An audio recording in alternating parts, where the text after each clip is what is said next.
Bismillahirrahmanirrahim. Assalamualaikum warahmatullahi taala wabarakatuh. Dan apa khabar semua?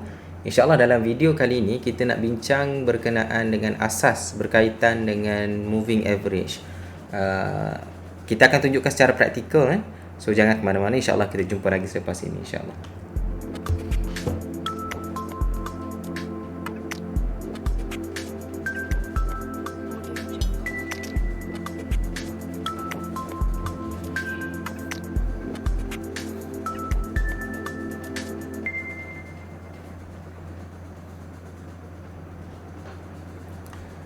Baik, insyaAllah kali ini kita nak bincang berkenaan dengan moving average. Sebab ramai yang tanya saya untuk kita bincang tajuk khusus berkaitan dengan moving average. Cuma pada kali ini kita tak nak bincang secara orang kata details lah. Kita buat secara orang kata video yang ringkas-ringkas, okay? Dan kita akan bermula dengan benda yang basic, asas. Sebab ramai yang menggunakan moving average, ramai yang menggunakan RSI, MACD dan sebagainya. Tetapi asas kepada pembentukan itu mungkin ramai tak tahu. Dan insyaAllah kita akan bincangkan pada kali ini berkenaan dengan moving average lah. Memandangkan kita punya FPMKSI pun nampak tak berapa menarik pada hari ini. So saya pun tak trade sangat. Saya hanya hold beberapa counter saja, okay? Monitor khususnya counter-counter teknologi lah.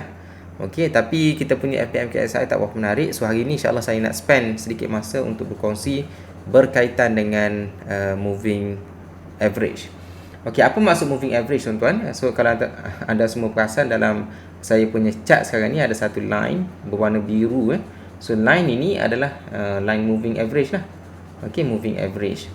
Okey, untuk demonstrate berkaitan dengan moving average ni, mungkin kita nak buat secara praktikal supaya kita semua faham apa yang dimaksudkan dengan moving average. Okey, sebab orang duk sebut moving average, kita nak tahu apa sebenarnya yang dimaksudkan dengan moving average ni. Okey, kita ambil contoh lah satu counter yang mungkin untuk memudahkan kita faham apa itu moving average.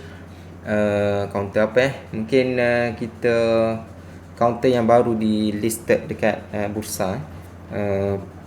Mungkin kita pergi ke counter Mr. DIY. Mr. DIY baru je disenaraikan di Bursa Malaysia. Tengok ni punya chart bila disenaraikan di bursa, iaitu pada 26 Oktober tahun 2020, dalam hujung tahun lepas. Okey, so kalau anda perasan dalam chart ini, okey, saya dah pasang satu moving average. Okey, ini moving average. Okey, so perasan tak tuan-tuan semua?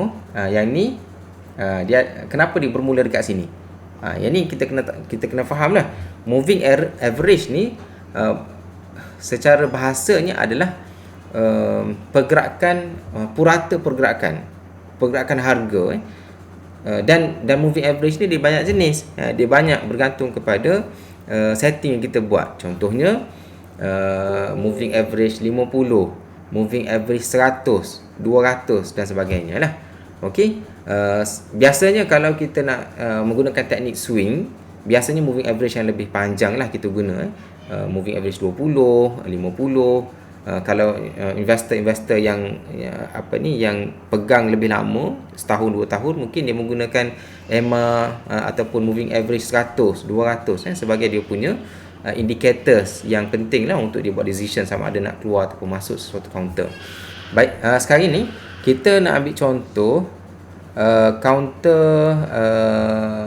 Mr. DIY. Okey, sebelum tu saya nak bagi tahu secara umum ni ada dua jenis lah moving average. Okey, mungkin ada lagi moving average yang lain sebab indicators ni terlalu banyak tuan-tuan. Kalau kita buka kita punya trading view, okey, dekat ni indicators ni dalam bahasa Melayu ni petunjuk. So dekat sini kalau kita tengok yang orang share beribu-ribu dalam ni. Kalau kita nak kaji satu-satu ni memang tak sempat lah tuan-tuan. Terlalu banyak indicators. Okey, terlalu banyak indicators. Cuma bila kita sebut tentang moving average, secara umumnya ada dua jenis lah moving average, iaitu simple moving average dengan exponential moving average. Nanti kita akan bincang apa perbezaan antara kedua-dua moving average ini. Cuma kita nak bincang berkenaan dengan basic dulu sekarang ni. bagaimana moving average itu dikira. Moving average itu dikira. So sekarang ni kalau kita tengok Mr. DIY punya counter ni, saya menggunakan moving average 50. Okey. Teknik swing biasanya kita guna moving average 50 lah. Kalau kita tengok, okey. Jadi dekat setting ni moving average 50 kan. Kalau kita nak demonstrate 50 ni agak susah sikit. Mungkin saya ambil moving average 9. Okey, biasanya kalau mereka yang biasa dengan intraday, kita biasa guna moving average 9 lah sebagai kita punya ni. Ni contoh saja tuan-tuan. Contoh saja yang mungkin anda pun tak guna moving average 9 ni. Okey, kalau intraday mungkin gunalah. Okey, kalau kita kira moving average 9, okey, dia akan bermula pada hari ke-9 lah. Okey, dia akan bermula pada hari ke-9. Sebab apa? Okey, asas berkaitan dengan moving average ni. Moving average ni dia ambil data berkaitan dengan harga. So pergerakan harga, dan biasanya setting yang kita buat adalah harga tutup lah. Kan kita dah bincang dalam video-video sebelum ni, bila kita bincang tentang candlestick, dia ada 4 harga, 4 nilai dalam sesuatu candlestick, iaitu harga open, harga buka dia, harga tutup dia, harga tertinggi pada hari itu, harga terendah pada time frame itu. Maksudnya ada 4 jenis harga lah. Dan biasanya kalau moving average ni dia mengambil harga tutup. Okey, harga tutup. Sebenarnya kita boleh setting. Okey, kita boleh setting dekat kita punya moving average ni sama ada kita nak ambil harga buka ke harga tutup, ataupun harga tertinggi ke harga terendah ke, kita boleh setting Kita boleh setting. Cuma sebagaimana yang kita sebut sebelum ini, dalam kita berdagang saham ni, antara benda yang sangat penting adalah kita kena memikirkan tentang crowd psychology. Okey, kita kena fikirkan apa majoriti, apa yang digunakan oleh majoriti pelabur dan juga pedagang di luar sana. Okey, sejauh mana kita boleh mengagak apa yang kebanyakan orang tengah fikir, sejauh itulah yang kita dapat orang kata predict apa yang akan berlaku dalam pasaran, dan seterusnya akan dapat membuat jakaan yang lebih tepat lah, okey, berbanding dengan orang lain. Jadi bila kita bercakap tentang crowd psychology ni, okey, crowd psychology, kita kena tahulah apa yang kebanyakan orang tengah guna. Okey, bila kita sebut tentang moving average, biasanya orang guna harga tutup lah. Okey, so mungkin anda semua, mungkin khususnya mereka yang baru, mungkin masih lagi orang kata tak clear apa yang saya nak sebutkan. Alright, mungkin anda tak jelas apa yang saya maksudkan dengan harga tutup itu. Okey, harga tutup ni maksudnya macam ni tuan-tuan. Contohnya counter Mr. DIY ni. Okey, macam mana dia boleh dapat 1 point di sini dengan point untuk moving average 9 ini dengan 1.79 di sebelah kanan itu 1.790. Macam mana dia dapat point ini? Dan macam mana dia dapat pada hari yang kedua ni, iaitu hari yang ke-10 lah. Macam mana dia dapat point 1.86 yang inilah kita kata ada formula lah di sebalik ini. So macam mana cara untuk kita mengira ataupun mendapat point-point tersebut? Saya akan demonstrate kepada anda sekalian menggunakan Excel. Menggunakan Excel. Sekejap saya buka Excel dulu. Kita buka Excel. Okay. Alright. So kita buat senarai. Ni Mr. DIY punya counter. Okey, ni kita kata harga tutup dia. Harga tutup. Sekejap kita buat dekat sini. Ni hari So hari harga tutup. And then yang ni kita kata purata lah, harga purata. Purata 9 hari. Harga purata 9 hari lah yang dikatakan sebagai moving average moving average.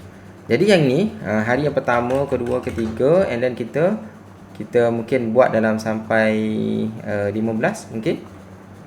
Okey, mungkin tak sampai 15 kot, mungkin 12 kot Okey, kita nak tunjuk 3 ataupun 4 point dalam moving average tersebut. Okey, kalau kita tengok harga tutup pada hari yang pertama, okey, kita tengok sekejap. Mana tadi? Okey. Harga tutup pada hari yang pertama ialah ni harga buka kan? Ni harga terendah dekat sini, harga paling tinggi, dan ini adalah harga tutup dia. So, kita tengok sebelah kanan 1.75. So, kita masuklah 1.75 dekat sini.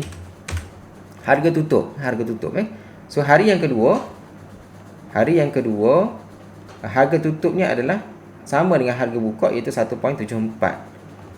So 1.74. Okey, yang ketiga, harga tutup dia di situ 1.76. Lepas tu harga 1.75. 7675 1.76 1.75. Okey, hari yang kelima. Tu 2 3 4 5. Ya, candle merah buka kat atas, tutup dekat bawah. Candle merah kat bawah 1.71. 1.71. Hari berikutnya 1.73. 1.71. 1.73. Sorry, 1.73. Hari yang ketujuh. Sekejap, hari yang ketujuh 1, 2, 3, 4, 5, 6, 7. Hari yang ketujuh dia buka bawah, tutup kat atas 1.78. Hari ke-9 1.88. 7888. Okey. 1.88. Okey, hari yang ke-9 1, 2, 3, 4, 5, 6, 7, 8, 9. So, hari yang ke-9 2.04. Okey, 2.04. So, sekarang ni kita dah ada 9. Kita dah ada 9 harga tutup. Okey, harga tutup sesuatu apa ni? Semua candlestick yang 9 hari yang sebelumnya. So, barulah kita dapat 1 point dalam moving average 9. So, kita nak buat moving average 9 ini, maksudnya dekat sinilah. Sebab okey, tak apa. Nanti kita tengok So, formulanya yang ni anda tak perlu ingat pun sebenarnya. Kita nak demonstrate saja apa ni. So, ini adalah jumlahnya dan kita bahagi dah 9. Okey. Ini formula dalam Excel lah. Okey. So, 1.79. Kita akan dapat 1 point lah. 1.793. 1.793. Betul ke? Kita tengok 1.793. Ni point yang pertama 1.79. 793 somewhere here lah. Okey, 1.795. Dia tak boleh kecil lagi 1.793 dekat situ. Okey, yang ni point yang pertama kita dapat moving average yang pertama lah. Hari yang kedua, okey, so kita kena tambah satu lagi point, iaitu harga tutup 2.13. Okey, 2.13 kat situ. Okey, yang ni kita boleh copy saja formula dia. Okey, 1.84. 1.84. Betul ke? Hari yang kedua 1.84. 1.8. Sekejap. 1.8. Hari yang kedua 1.86. 1. Sekejap. Tak boleh macam ni Dia kena. Okey, 9 hari lah. Kita kena tinggal hari yang pertama ni. Sebab kita nak 9. 1, 2, 3, 4, 5, 6, 7, 8, 9 including the current day. Apa ni? So, bahagi 9. Okey, 1.84. 1.84 1.84. Kenapa dapat 1.84? What happened 1.84 sepatutnya dekat situ. Okey, sorry. Sebagaimana saya sebut tadi kan. Sorry, minta maaf. Sebagaimana saya sebut tadi, moving average ni ada dua jenis. Satu dipanggil exponential moving average, satu lagi simple moving average. Saya tak ingat kenapa dia jadi ralat ni. Sebabnya dekat sini, okey, yang ni line ini adalah line EMA bukan line SMA, bukan line simple moving average. So kita kena tukarlah dekat sini. Bukan. Kita kena masukkan indikator barulah moving average lah. moving average. Simple moving average. Moving average simple kan? Barulah dapat point yang sama 1.84. Betul? 1.84. Sebab yang ni EMA. Okey. Yang ni SMA 1.84 lah. Okey. Hari yang ke seterusnya, hari yang ke berapa ni? Hari yang ke berapa dah saya tak ingat dah tadi. Hari yang ke 11. So hari yang ke 11, 1 2 3 4 5 6 7 8 9 10 11. Hari yang ke 11 dia tutup pada harga 2.28 So 2.28. Okey, so kita copy je lah dekat sini. Okey, 1.90 1.90. Kita tengok betul tak 1.9. Nampak 1.90. Betul Okey. So macam itulah cara untuk kita calculate simple moving average. Okey, simple moving average. Begitulah seterusnya. Sebab itu kalau kita buka counter, kalau kita buka mana-mana counter dan kita set EMA, contohnya EMA 9, dia akan bermula pada hari yang ke-9. Dan pada hari yang ke-9 tu baru dia dapat satu dot. Okey, satu titik. Dan kalau kita dalam keadaan live dalam keadaan live, katakanlah kita sekarang ni berada pada hari yang ke-9. Okey, dia punya moving average ni dia akan bergerak atas bawah sebab dia akan detect harga yang terkini lah. Harga yang terkini. Harga yang paling latest. Okey. Tapi untuk harga-harga untuk EMA yang sebelum-sebelum ni dia akan fix. Sebab dia harga yang sebelum tu memang dah fix dah. Dia tak akan bergerak Okey. So saya rasa itu adalah asas yang orang kata anda perlu faham lah. Sebagaimana saya sebut tadi sebelum kita tamatkan video ni, kita boleh set kita punya EMA ni, kita punya moving average ni. Okey, dekat sini sumber. Kita punya kepanjangan kita 9 kita kata. Okey, 9 hari kita nak ataupun 9 candle lah. 9 ni maksudnya 9 candle lah, bukan 9 hari. Sebab kalau kita guna time frame yang lebih rendah, dia akan based on the time frame itulah. Okey, setiap candlestick tu berapa setiap candlestick tu mewakili berapa lama. Kalau dalam kes ini satu candlestick 1 hari. Jadi 9 hari kan. Kalau kita guna time frame hourly, so satu candlestick tu 1 jam. Maksudnya sini 9 jam. Macam itulah. Okey, dia punya sumber ni harga buka ke, harga paling tinggi ke, harga paling rendah ke, ataupun harga tutup. Ini kita boleh setting dekat sini. Cuma by default dia akan set sebagai harga tutup lah. Dan benda ni kita kena be aware lah.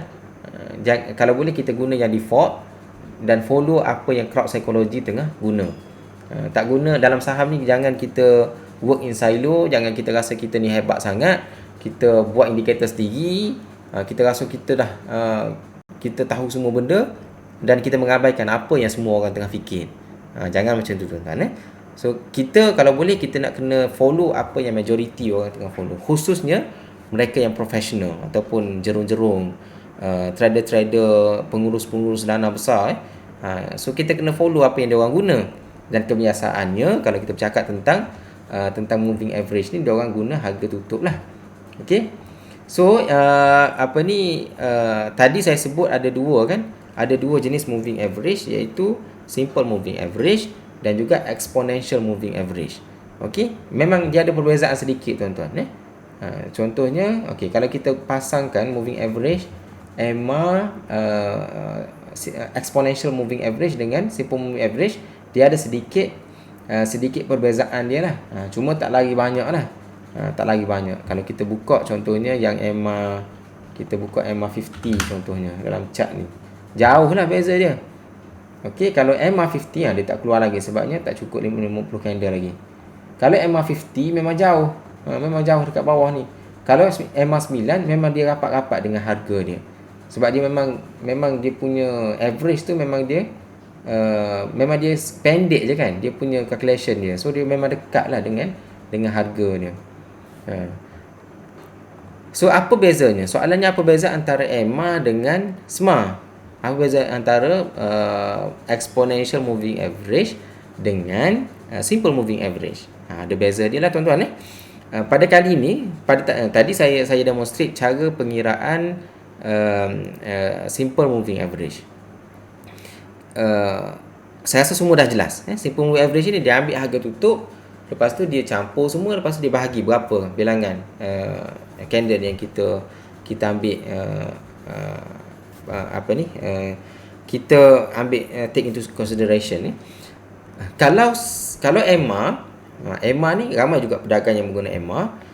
EMA ni merujuk kepada exponential moving average, iaitu pengiraan dia ada formula dia. Cuma dia punya perbezaan dia adalah dia ada weightage yang diletakkan kepada candle-candle, iaitu weightage yang lebih tinggi diberikan kepada candle yang terkini. Dia punya alasan dia kenapa dia letakkan sedikit weightage kepada candle-candle situ. Okey, ada weightage yang kurang, iaitu candle yang lama weightage-nya sikit. Tapi candle yang terkini, contohnya kalau kita ambil ambil contoh Mr. DIY tadi, kan kita ada 9 candle kan. So candle yang terakhir ni ataupun candle yang terkini ni, dia membawa weightage yang lebih berat lah, yang lebih tinggi. Sebab itu EMA ni EMA ataupun exponential moving average dia lebih rapat dengan harga yang terkini. Sebab dia ambil consideration ni, dia berikan lebih weightage kepada harga terkini berbanding dengan harga-harga yang sebelumnya. Okey. Mana yang lebih bagus, EMA ke SMA ke, yang tu perbahasan akademik lah. Cuma bagi saya kita perlu lihat kepada konteks setiap counter itu dia respect mana satu, sama ada simple moving average ataupun exponential moving average. Macam mana teknik menggunakan moving average berapa nak guna, yang tu insya-Allah kita akan bincangkan dalam video yang khusus nanti. Dari semasa ke semasa insya-Allah saya akan update berkenaan dengan teknik dan juga strategi macam mana kita menggunakan moving average ini untuk membantu kita dalam trading. So saya rasa itu saja untuk perkongsian pada kali ini. Saya minta maaf kalau sekiranya ada sebarang kekurangan dalam video kali ini. Sekiranya anda merasakan video ini bermanfaat, jangan lupa klik button like dan juga share lah kepada rakan-rakan kita yang lain, dan kepada rakan-rakan kita yang baru dalam channel ini, jangan lupa subscribe. InsyaAllah kita akan kongsikan lebih banyak lagi information yang menarik berkaitan dengan pelaburan saham dalam channel Smart My Academy ini. Wallahualam, terima kasih. Assalamualaikum warahmatullahi taala wabarakatuh. Jumpa lagi.